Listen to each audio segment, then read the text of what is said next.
اقرأ باسم ربك الذي خلق. அல் குர்ஆன் தமிழாக்கம். அத்தியாயம் 104. அல் ஹுமஸா, குறை கூறுதல். மொத்த வசனங்களின் எண்ணிக்கை 9. பிஸ்மில்லாஹிர் ரஹ்மானிர் ரஹீம்.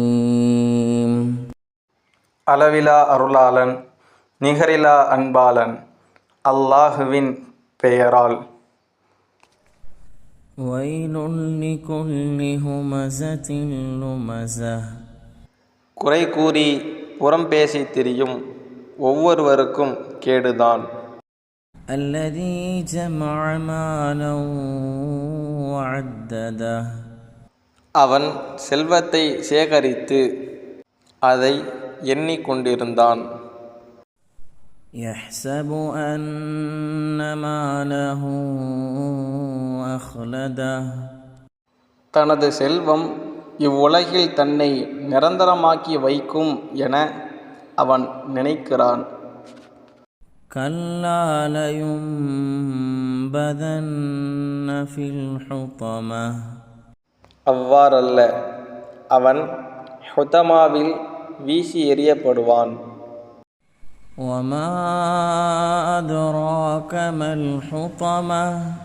ஹுதமா என்றால் என்னவென்று உமக்கு அறிவித்தது எது? நாருல்லாஹில் மூகதஹ். அது பற்ற வைக்கப்பட்ட அல்லாஹுவின் நெருப்பாகும். அல்லதீ தத்தலிஉ அலல் அஃபீதஹ். அது இதயங்களை எட்டிவிடும். இன்னஹா அலைஹிம் முஸதஹ் ஃபீ அமதின் முமத்ததஹ். அது நீண்ட கம்பங்களில் அவர்கள் மீது மூடப்பட்டதாக இருக்கும். அத்தியாயம் 104, வசனம் 1 to 9 வரை.